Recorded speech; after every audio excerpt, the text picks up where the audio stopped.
both Bible studies stand on their own for each night. Yes, we are building on them, and yes, they're part of a series, but they still stand on their own. There's still something for you to learn, something for you to gain. So please come join us. Have fun with us, pray with us, worship with us. Iron sharpens iron, and right now we're not able to be physically in front of each other. So please, please, please, please come and just kind of be with us until we can, which is going to be very, very, very soon. So, anywho, that's it for announcements. I got both Bible studies. We have Brent's breakfast. Other than that, I'm going to do tithes and offering with you, which I'm going to go over just in case you guys have forgotten, and I haven't mentioned it in a while. The 4 different ways that you can give. There is the text to give, which is 84321. All of this should be popping up somewhere because I might mess it up and you need the correct information. But text to give, 84321. The Perris Valley website, which is perrisvalleycc.com. You also just click on give, and then you can give that way. We also have the Church Center app. I think I'm saying that right. The Church Center app. And basically, that's good for a lot of things, not just tithing, but that is one way that you can tithe. And we'll get into that a little bit later, coming in the next few weeks or so. But good for all kinds of things. So if you have that or don't have that, please download it because it's going to be awesome to use for church in general. And the 4th way is to send a physical check or money order to 3470 Nature Trail Court, Perris, California, 92571. I think I got that all right, but like I said, if there's anything, please pay attention to what is on the screen and not necessarily me. But anywho, I'm going to pray. And then after I pray, we're going to have about a 1 to 2 minute video that's going to play. So that way you guys can prepare your checks, send your text messages in, and not miss any service. And then after service, I will see you on our family gathering Zoom meeting after church service. I don't know what to call it. It's all those things. But yeah, so let me pray. Father God, I just really want to thank you. I want to thank you so much for loving us and protecting us, guiding us and strengthening us. And thank you for partnering with us. You do not need us, but you use us. And so we are so thankful that you have given us opportunity to have blessings and to be encouragement, to be a part of the wonderful things that you are doing in this community and this city and for this church and all the people that are affected by it. I'm just so very thankful.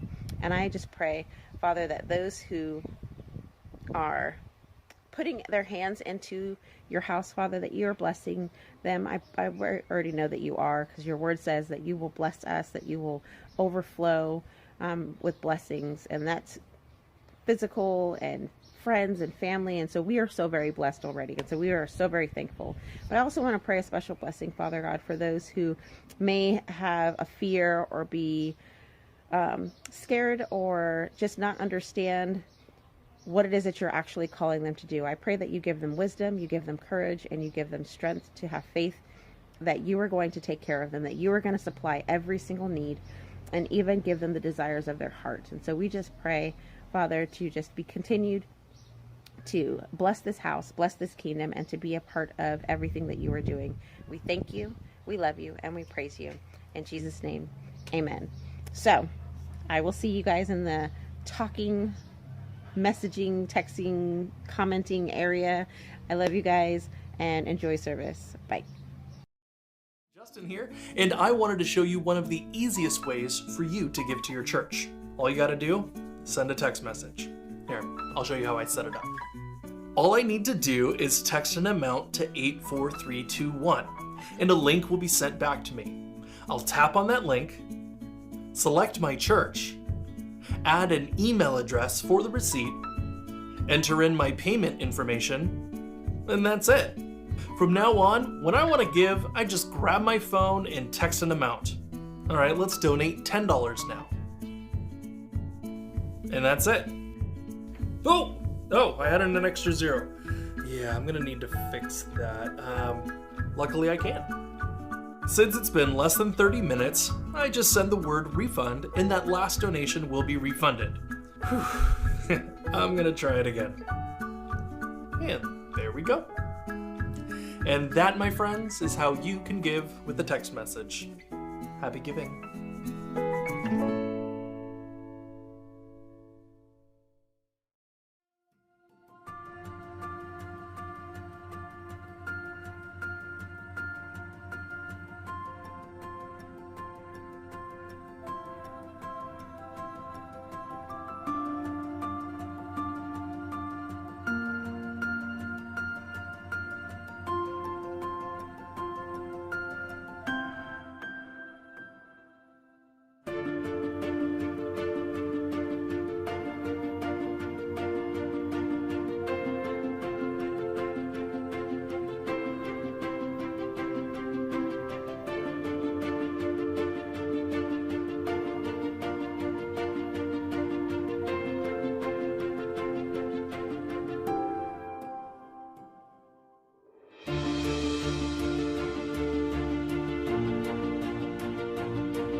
Good morning.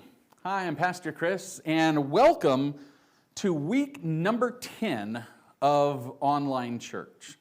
As I talked to you about at the beginning of our service, we're going to be together soon, really soon, sometime in the next few weeks. We're not going to get to week number 20, I can tell you that, but I'm excited that you're here this morning. We've had a chance to grow closer together through this time. There's been amazing advancement in our church while we've been in quarantine, and I want you to thank God with me for that. We've got a chance to really make some memories, some things that are going to move into our new adventures and once we relaunch here soon. And so we're so excited to be able to go through this time with you. I'll tell you, some of my earliest memories in my life come from celebration events, like birthdays. You know, you try and be really good that month leading up to your birthday so that you make sure that you get some sort of presents, right? That you could tear open all the boxes after your friends come over and you're having a birthday party. And birthdays they're memorable. They're exciting, right? Now, I don't know about you, but there were some birthday gifts that I was not excited to get. Now, when you're 8 years old and you just start opening up a box, it's like this, okay? The box is like this wide and it's about that tall, and you open it up and it's a white box from JCPenney's, and you're 8 years old and you open it up and it's a pair of pants, right? Or you know what else I really couldn't stand when I was a kid? Birthday cards. Unless it's one of those cards that you open and it plays music or something pops out like money. Like birthday cards, they're just on top of the gift, and mom makes you read them before you get into the gift, and you got to thank grandma. Thank you, grandma, for the birthday card. You don't care about the birthday card. Birthday cards are dumb. Like, well, when you're 8, right? But looking back at the birthdays when I was a kid, I don't know that I could tell you exactly any of the gifts that I received. I don't know, maybe the first 14 years of my life, I don't really know what it was that I received for my birthday, but I want to tell you something that I do remember. It was about 1989 or 1990. And I remember there was a new family that started to come to our church, the Tyson family. Their oldest daughter I knew from, of course, Wednesday nights at church, and she was a couple of years ahead of me at school, but I knew her from school, and she had a brother that was about my brother's age, a little bit younger than I am. And the family, as I remember, didn't really have much. There were some people in our church who gathered together and they pooled some money together to buy some gifts for Christmas for the family. And a few days before Christmas, my father took my brother and myself, put us in a truck, and drove us over to the neighborhood where the Tysons lived. My dad had parked his truck a couple of houses down, and it was the job of me and my brother to take these gifts. It's nighttime, by the way. Take these gifts quietly, drop them off of the porch, and run. So we got out of the truck, my brother and I, and as quietly as we could, we walked up the driveway. And we get to the front porch, and we put these gifts down, and we're shaking, and you reach up and you push the doorbell, ding, and you run. And you start booking out of there and down the street. And about the time that we're at the driveway, I can hear the door open at the house, but we don't even turn around to look back. We head to the truck. We're out of breath by the time we get to the truck, and then I hear the wheels kind of peel out in the gravel that's on the side of the road as we head back down towards our neighborhood. The next week, at Wednesday night youth group and church service, the Tyson family shows up, just as normal they do on Wednesday night. Typically at church on Wednesday night, us youth and kids, we would go hang out outside of the back building and just kind of play out there in the parking lot. And we were all gathered on some steps and just kind of talking and hanging out. And Jessica, the oldest daughter, she walks up with this beautiful sequined vest. Jessica told the story about how one night that her and her family, about a few days before, were sitting around their house, and they heard a ring at the doorbell. And she told a story about how her dad got up, and he walked to the door and opened up the door, and he saw presents out on the patio. He brought these presents in, and he could tell somebody just dropped off presents for his family. And one of these presents inside this box was this beautiful sequined vest that Jessica fell in love with. She was so proud of. Her brother had received a remote control car. And I remember he said that he wanted to bring it to church that night, but his mom wouldn't let him. For the first 14 years of my life, I don't think I remember any of the gifts that I received for my birthday. But I do remember gifts that I was part of giving. See, giving of that gift and those gifts to that family has left a lasting impression on my soul. It's left a memory that stays with me, that has stayed with me all of these years. This morning, we're going to take a short break from our sermon series on the Ten Commandments, and we're going to focus on another topic that is very important to the church. Actually, it's so important, but many pastors right now are struggling to preach on this. We're kind of timid right now. And I'll be honest, I'll be 100% honest with you. This topic has been on my sermon calendar for May 24th for about a year now. But the idea of canceling this sermon, the idea of just skipping it and moving on, I'm not going to lie, it's come to my mind numerous times over the last 10 weeks since we've been in quarantine. Everyone's hurting now. Everyone is struggling now. And financially, we're all kind of going through a difficult time. And nobody wants to hear a sermon on tithing right now. And over the last 2 weeks, though, the Lord has really repeated this to me, that the ministry of our church never closes. It hasn't closed. That our worship has not stopped, that our prayer has not stopped, nor do our contributions stop. The church continues to do ministry, even through quarantine. I was trying to use our trials and our troubles as an excuse not to preach on this topic. Just like some of us use our trials and our troubles as a reason not to give to the church right now. This is how amazing God is. God is actually today going to show us a story in the Bible that we're going to look at, a church going through almost the exact same thing that we are, trials and troubles. And we're going to look at this and we're going to see, wow, God is spot on this week as we look at our trials and troubles, and we're going to see another church with trials and troubles. Stick with me. This is going to be fun as we go through this today, okay? I'd ask you to open your Bibles this morning to the New Testament book of 2 Corinthians. And we're going to be in chapter 8 this morning in a message that I have titled, The Church of Somebody Else. For our lesson this morning to make sense, we're going to need to look at the backstory of 2 Corinthians chapters 8 and 9 first. So the Apostle Paul is writing this letter to a church in Corinth, the city of Corinth, hence the name Corinthians, okay? And he's written actually 4 letters to them. We have 2 of those letters. The first, or the second and the fourth, we have, and we call them 1st and 2nd Corinthians. The city of Corinth is in a territory of Greece. Corinth is a long way away from Jerusalem. It's about 820 miles away by foot. Let me put that in perspective for you. From where we're at right now in Southern California, that would be, if you were to walk all the way to the California-Arizona border, all the way through the desert in Arizona to New Mexico, all the way through the desert of New Mexico until you get to the border of Texas.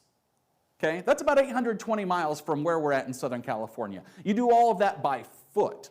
It's going to take you quite a ways. And if you can imagine, all the way over there in that time period, it's a different culture, right? It's different people who live there. Paul is a missionary, and he's bringing the gospel to people outside the city of Jerusalem, okay? So he's bringing the gospel to Gentiles. Remember, we've talked about this. A Gentile is simply somebody who is not a Jew, okay? And so they're Gentiles who live out in these regions and in these towns that Paul is going to take the gospel. And he is in Corinth, he's speaking in Corinth, and now he's writing letters back to the church that he had formed there. Now, Jerusalem is in an area, and most of the Jews live in an area, kind of the state area, it's called Palestine. That's kind of the hub of where a lot of the Jews and now some of the Jewish Christians live. Paul doesn't minister to these people. He is ministering to the Gentiles. In Jerusalem, you have James and John and Peter, who are the leaders of the church in Jerusalem. And they are administering the gospel. They are speaking to the Christians, the Jewish Christians that are in Jerusalem. Okay? So with that, let's talk about Jerusalem for a minute, okay? Since Christ was crucified and ascended into heaven and the church began in Jerusalem, there's a lot of people who have now turned their life to Christ. But if you remember, everyone who lives here is Jewish. So some people who have come to follow Christ are walking away from their families, their brothers, sisters, moms, dads, maybe their friends, their neighbors. And so the Jewish population starts to become very, very hostile to the Jewish Christians in this area. They start to despise the Christians in this area. There's a lot of animosity towards the Christians now in Jerusalem. Some of the Christians actually left the area. They left Jerusalem. They moved into what we call the diaspora. They were dispersed into other towns on the outskirts of Palestine in this area. Some people couldn't get out of town. And so the Christians, The Jewish Christians in Jerusalem became very poor. And you would have families that lived in other towns that would send money to their family that still lived in Jerusalem. The Jews who lived in Jerusalem were part of society that didn't really have much. The Jewish authorities became very hostile to the Jewish Christians. They cut off any sort of government assistance that they may have had. If you can imagine that you can't find work in town because of your faith. People know, oh, you're following the way, you're following Christ, no work for you. Or maybe you're a vendor. People won't buy your fruits and your vegetables and your lambs now because of your faith. You're certainly not going to get a government check now every month because of your faith. So the people in Jerusalem, the Christians in Jerusalem, are poor. And there's a lot of poor in this area. And James and Peter and John recognize this. Now, when Paul starts his ministry to the Gentiles, and Paul starts going up the northern area of Palestine and in through modern-day Turkey and Ephesus, and then down through Greece and Macedonia and into Corinth, the leaders in Jerusalem, James, Peter, and John, they make a request of Paul. They say, Paul, remember the poor. As you're on your travels, remember those here in Jerusalem. Remember the poor. That sets up, and it leads us now to 2 Corinthians chapter 8. Paul had started a church in the city of Corinth. And once the church got to a point to where it was self-sustaining, Paul continued on his journeys. And he went and started churches elsewhere. And he continued to minister and bring the gospel to other people in other cities. And Paul had written letters back to the churches that he had planted and he had visited and he had talked to, and he was giving them direction through his letters. And now Paul he's in another town, and he is writing a letter to the church in Corinth. This is 2 Corinthians, okay? About a year before this moment, he had written the letter of 1 Corinthians. Paul had been there in Corinth when the Corinthians started this initiative. They started a process of giving to the poor in Jerusalem. Paul has been to a lot of his different churches that he has planted. He's been to a lot of the different ministries that he's been part of. And every one that he goes to, he talks to them about remembering the poor, of collecting an offering to be sent to the poor in Jerusalem so that the church in Jerusalem can continue ministry.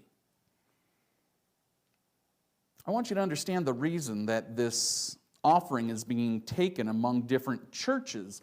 It's not so much a missions offering entirely per se. It's so the church can continue doing ministry. Yes, it's being taken from one church and it's going to help another area, but it is all to do ministry. Paul starts off by telling the Corinthians that the churches in Macedonia, which is north of Corinth, Paul is saying, hey, I've been there to Macedonia, and these churches here have already been given to the offering. They have been giving into this collection. Let's pick up the action here. We're in 2 Corinthians chapter 8. We're starting in verse number 2. Paul writes this: they are being tested by many troubles, and they are very poor, but they also are filled with abundant joy, which has overflowed in rich generosity. For I can testify that they gave not only what they could afford, but far more. And they did it of their own free will. They begged us again and again for the privilege of sharing in the gift for the believers in Jerusalem. They did even more than we had hoped. For their first action was to give themselves to the Lord and to us, just as God wanted them to do. there's an amazing point here in verse number 2, and it's the point that's really been heavy on my heart for the last 2 to 3 weeks. And it's really the reminder of why I need to preach on this topic today of tithes and offerings. Paul told the church in Corinth that the church in Macedonia, the churches there, had been tested by many troubles. Does that sound familiar to us at all? Right now in our modern day church, I would say that people in our church are being tested by many troubles. Just as families right now are being tested with many troubles. Some of us have lost jobs because of the coronavirus and because of our quarantine. Some of us have lost fellowship with one another. Some of us have lost loved ones because of this virus. And some of us have lost hope. It is a time right now that we are going through trials and troubles. Christians all over the world right now are being tested by many troubles. And although America is a first world nation, we're certainly poorer than we were 3 and 4 months ago. Some of us don't have jobs right now, or maybe your 401k has dropped, or your savings has dropped. I recognize that we have troubles, and I recognize that we have trials, but I also recognize, and I hope that you do also, that our obedience does not come with a pause button. We're never given the opportunity not to be obedient. Paul said that the church in Macedonia, they not only gave what they could afford, but they gave more. And they did it out of their own free will. And the church in Macedonia, they actually begged to give money to Paul, who was going back to take it to the church in Jerusalem. Now, I'll be 100% honest with you. Over the last 2 years of this church coming together every Sunday morning, I have never had anyone come up to me and just drop on their knees and beg me. Just beg, please take this money, please. Never has happened. The church in Macedonia wanted so desperately to participate that their desperation, their enthusiasm shocked Paul. See, their generosity, it showed Paul the growth of the churches in Macedonia. See, our generosity, it shows our spiritual growth. Christians rarely begin their walk with Jesus giving 10%. 10% of their income to the Lord. Sometimes they'll throw in a buck or two when the plate comes by on Sunday morning, or they'll go into their app and they'll put in a couple of bucks here and there.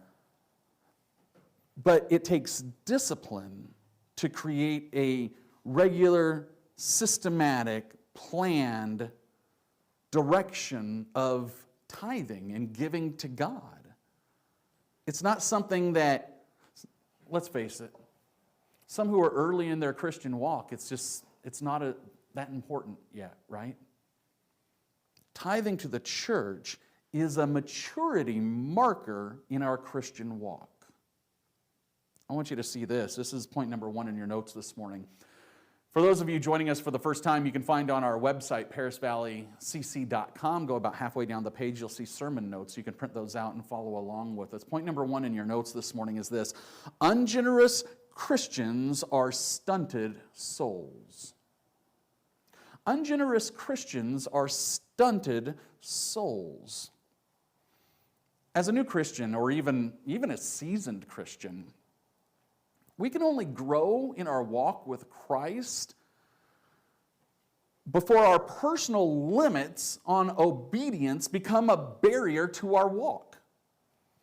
Some may have been going to church for 20 years, maybe some for 20 months. Maybe you're new. You've been here for 20 weeks. But when it comes to that moment, when the offering plate comes by, objections start to come to our mind very quickly. Some people say, no, I don't have enough money. I don't have enough money. I can't give to the church. That shows that we have our financial priorities out of place and in the wrong spot. See, it means that we're not following God's prescription for our finance. God gives us direction of our finance. He tells us to bring your first fruits to God. What that means is when you get paid, the first thing that we give to God is His portion. We give His tithe instead of giving to God a small percentage of what is left over. God's prescription says, give me my cut first, and then you're going to manage off for the other 90%. See, we always have something to give to God, because if God is getting the first of our harvest, if He's getting the first of our check, if He's getting the first of our time, there's always something for Him. We can never say, I don't have anything for God, because if we had anything, that means we had something of God's. When we're using the excuse of, I don't have enough money to give to the church, we've created a barrier between our hearts and the next step closer to Christ, because we've excused away obedience. What about this one? I don't have to give money or a tithe to the church because somebody else will. Somebody else. Look, you watch that plate and you see a lot of other people that put something in that plate. Somebody else will take care of it. I'll tell you, if we have, that's about the numbers, if we have 15 to 20% of our church that gives anything at all, and then about 5% of the church that actually is obedient in tithing, then ministry suffers.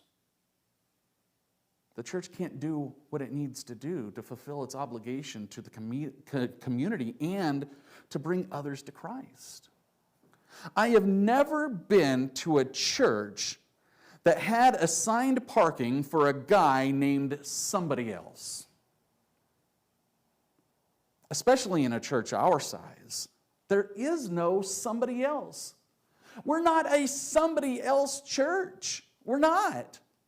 We're a obedient church. As a church, we are to be obedient. As individuals, we are to be obedient. It's not uncommon for a church our size, or really a church of any size, to have people who will pass the offering plate to somebody else.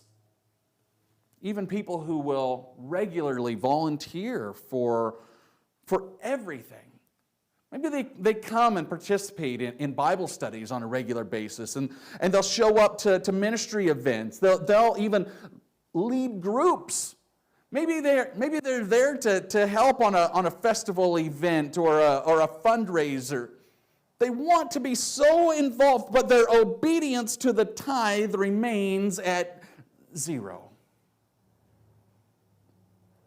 For the leaders of this church, our desires for all of our leaders are one step short of a requirement to tithe.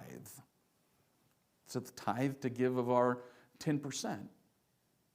But that's for a good reason. It's that because as leadership of the church, we need to be a good example.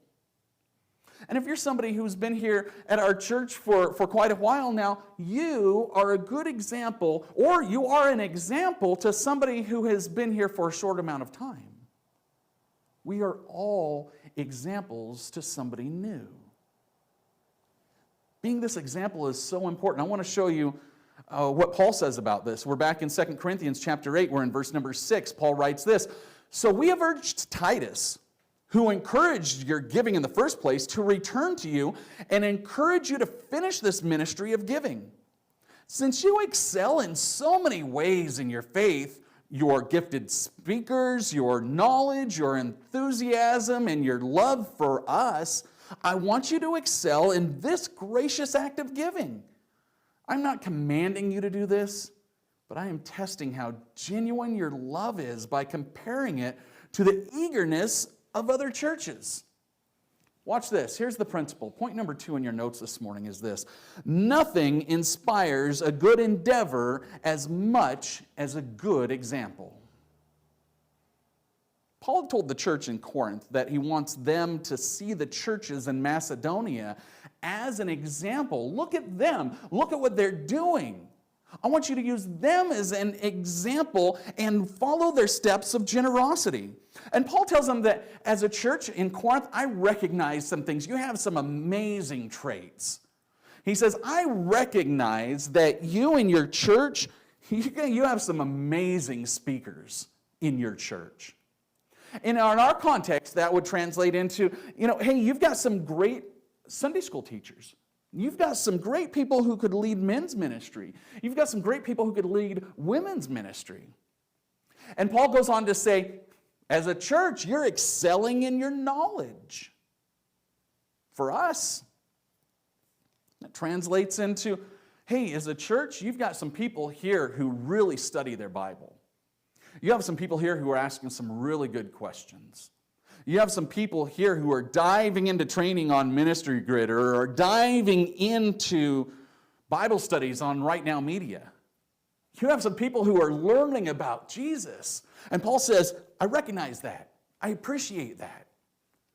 And then Paul goes on to say, he says, wow, you have an amazing enthusiasm.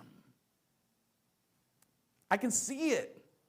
He says, and then for us, we can say, hey, you know what? Who are these people who are showing up at all of our events who are saying, Pastor, pick me. Pick me. What can I do? What can I do to help spread the message?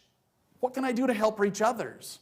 That's the enthusiasm that Paul is talking about. And then Paul says this. He says, and I can see, wow, I can see how you're excelling in your love for us. Paul and his companions are off in another city right now, right? And so he's writing them a letter, and he's saying, I can tell how much you love us because we read your letters. As your leaders in the church, we can tell you're excelling at taking care of your pastors. And here at our church, you might be somebody who, I'll be honest, some of you call me every single week, and I love talking to you. I do, and I thank you for that. And you might be somebody who maybe you call David. Maybe you text Isaiah and you encourage your leaders and say, you know what, I'm just praying for you. And I'll be honest with you, our church is good at that. And I recognize that, and I thank you for that.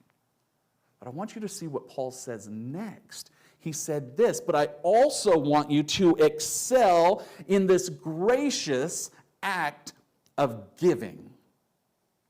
Did you see he calls giving a gracious act? The Greek word used here for the word grace, I can't pronounce it because we don't have the sound in English, but it would be like charis, like cherish, but that CH, it makes that guttural sound that we don't really use much of in English. But it is a word that translates into our English word for charity. It's rather a root word of our English word for charity. What do you do with grace? You give it, right? It's charity. It's assisting. It's helping. It's noticing that you can give this joyous, gracious act. You can give to others by giving charity. You can give in worship. Look at some of the largest charities in America. There's the United Way, there's Red Cross, there's Salvation Army, there's ASPCA, Cure International. Do you know why they're referred to as charities? Because you give to them. And then they give to others. But what do they give? They give grace. The United Way, it gives grace in health and education to many people. You look at the ASPCA, they give grace of life to animals. Right? You look at the Salvation Army and they give grace to those who are coming out of their rock bottom. And Paul says, I want you to excel in this gracious act of giving. He says, I want you to give and recognize when you give, you are giving grace.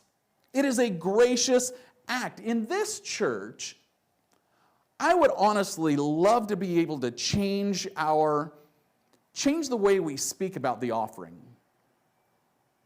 I'd like to see us no longer say things like, oh, I brought some money for the offering plate today. I got a couple of bucks, grabbed them on my way out the door. Or, oh, I'm writing a check out to the church for my offering. Or I'm depositing my offering into the church's account by text message. I would like to hear us say, I am giving grace to God's people. Giving grace. I am giving into a ministry that teaches others about Christ.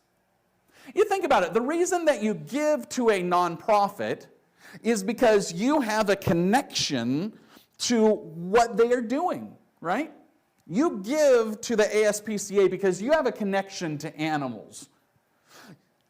The reason we give to God is because we have a connection to what the church is doing. And we want to see the church continue in its mission, to continue in its ministry to reach others. That's why we give grace. Some of you this morning,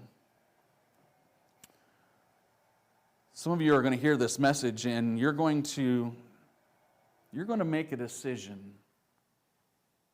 And you're going to make a decision to start to regularly give offerings, give tithes and offerings to the church. Some of you are right now putting a Post-it note up on your computer. You're going to put it right up there. You're going to say, start offering. Start giving tithe. You're going to put it right up there on top of your computer. And I want you to see what Paul has to say about that, okay? We're in 2 Corinthians chapter 8, verse number 10. Paul says this, and here is my advice. It would be good for you to finish what you started a year ago. Last year, you were the first ones who wanted to give, and you were the first to begin doing it. Now you should finish what you started. Let the eagerness that you showed in the beginning be matched now by your giving. Here's the principle. It's point number 3 in your notes this morning. Good intentions are useless if not followed with corresponding actions. We're really good at having good intentions, but sometimes our follow-through is not as passionate as our good intentions. If we're not following through, our good intentions are simply that. They're just good intentions. I'll tell you that for the last 3 months, even before quarantine, my gym bag has been sitting right by the door of my bedroom, and I have had some really good intentions of using it. But I haven't followed that up with any corresponding actions. My excuse is for the last 10 weeks that I couldn't go to the gym. Does that mean that I couldn't work out? Does that mean that I couldn't go outside and run and walk and exercise? No. I had good intentions, and I know that some of you right now are saying the same exact thing. How many of you have a gym membership that you're paying for that you haven't used? Perfect example of good intentions, but an area of our lives that is suffering from corresponding actions. What Paul says, he says, give from what you have. See, he says this in 2 Corinthians chapter 8, verse number 11. He says, give in proportion to what you have. Whatever you give is acceptable if you give it eagerly, and give according to what you have, not by what you don't have. We all have something, right? We all have something to give to God. Good intentions are great, but corresponding actions are so important. I've never read a story of somebody who came to Christ because of somebody else's good intentions. People come to Christ because of other people's corresponding actions. If the Spirit puts on your heart, we need to go and talk to somebody about Christ, you can have a good intention, but if we're not talking to them about Christ, if we're not following through with corresponding actions, then our good intentions are useless. We're to give a portion of what we have.